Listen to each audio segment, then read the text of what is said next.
Magandang hapon sa inyong lahat mga ka-farmers, mga ka-viewers from Luzon, Visayas at Mindanao.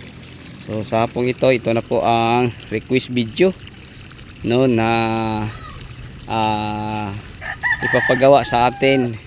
Sabi ng ating kaibigang farmers, pwede ba makita ang source ng tubig na pinagkunan mo pa ng pandilig ng tanim mo na talong, kamatis, ampalaya at iba pa. So ito na po mga ka-farmers, medyo mahina na kasi palubog na po si haring araw, no? Mag alas 4:30 na, and then medyo makulimlim ang panahon dahil maraming ulap.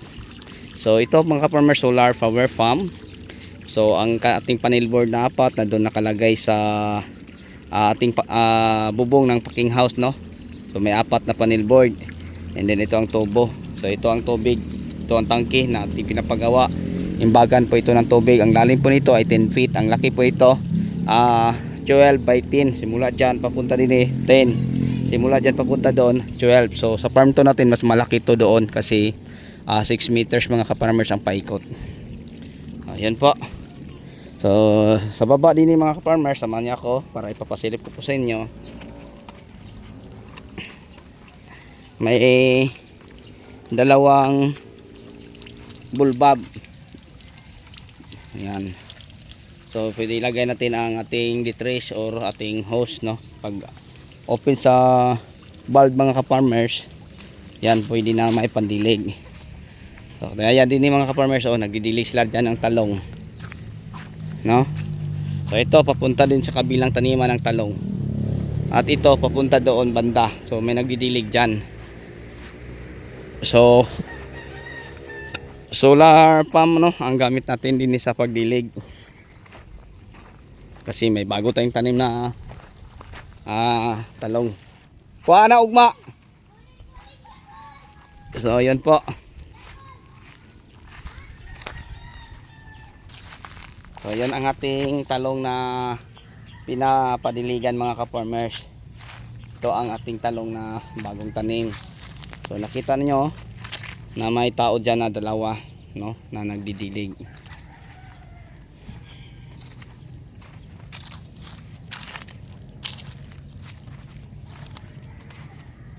Yan, may mga tao dyan nagdilig mga ka-farmers. Dalawa din sila, isa ang isa na din sa likod.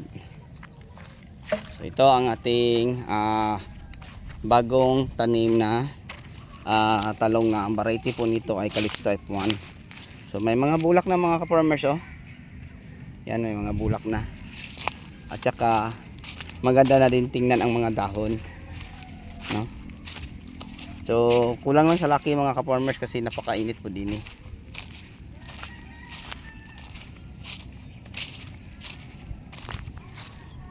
So ngayon tingnan natin yung sa kabila. May nagdidilig doon. So nasa kabila sila nagdilig mga ka-farmers. Tubig kasi ang pinapadiligan natin yung isang talong natin. So yung talong na yun mga ka-farmers, yan, napipitasan na natin dalawa bisis. Yan, may tubig din yun. Yan, yun ang sa galing sa tangke. So ang taong nagdidilig mga ka-farmers nandito sa talungan, ampalaya. Yan, nandito sila nagdilig. Yan mga ka-farmers, So ampalaya ang dinidiligan nila. At saka meron din sa talong.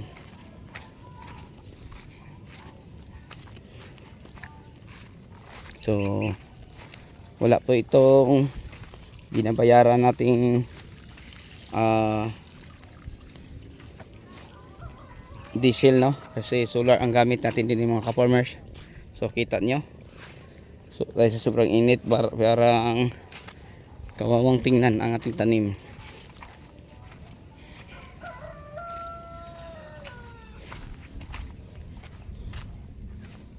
So yan, may tao, may dalawang taong nagdidilig dyan. So yun po ang ka-farmers, may share ko po sa inyo. So kita nyo na, no, ang source sa tubig kung saan galing. Solar po siya. Ang solar nasa bubong, gumawa lang kami ng tangke para ibakan ng tubig, para kung sakaling wala na ang sikat ng araw, tuloy-tuloy pa din ang pagdidilig hanggang sa gabi kasi may tangke mga ka-farmers. So yun po ang ating diskarte mga ka-farmers, mga ka-viewers, patungkol po sa pagdidilig ng tubig.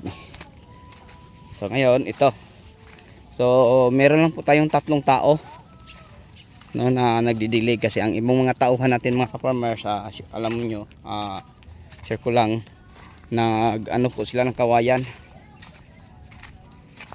para gagamitin sa ating farm to. So ito muna ang dinidiligan nila. So yung ano natin mga ka-farmers, marami pa tong mga bunga no, magkatabi lang oh. So kung lakad lang tayo ng ano, hindi natin pansinin, hindi natin na makita yung gaano kadami ang bunga. Yan, napakadaming bunga itong mga ka-farmers. Yan o, dami itong bunga. So dahil sa kapalang dahon, hindi lang natin mapansin ang mga bunga. Pero mga ka-farmers, parang gabuyag bunga. Yan, mga bunga o, dami, daming bunga. Tingnan yung bunga mga ka-farmers. Kaya nga kahit sobrang init, mura lang ang presyo ngayon, bumaba na naman uli, pinapatuloy natin ang pagdilig ng tubig para makapag survive tayo. Pero sa tingin ko mga ka-farmers, parang malapit na may ulan kasi ang ulap o palagi na nating makikita no. Sana nga may ulan na mga ka-farmers.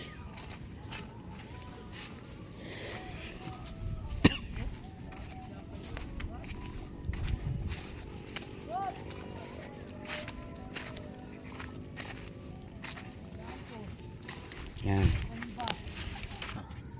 So yan, harvest si ka-farmer ng talong. Yan.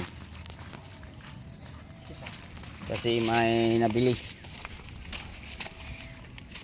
So ang gamit nating hose pang dilig, ito po ay Rimbo number 1. So mahina na ang solar. So pwede na ito i-connect sa tangke. Wala nang init. Ganyan lang mga ka-farmers ang aming gamit pagdilig.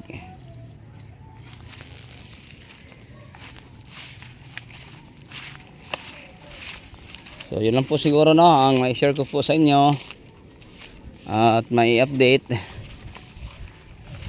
sa hapong ito.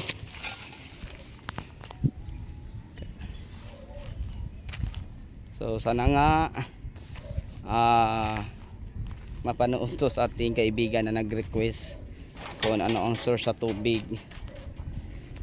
Sabi niya yung nag-upload ako na ang gamit natin ay solar. Sabi niya pwede ba makita sir kung anong source no sa tubig o paano sinit up. So 4 lang na panel board, then ang submersible 2.5 horsepower, then may tangke. So yun na, walang battery. So yun lang po ka-farmers, ka-viewers. Thank you, bye bye and God bless.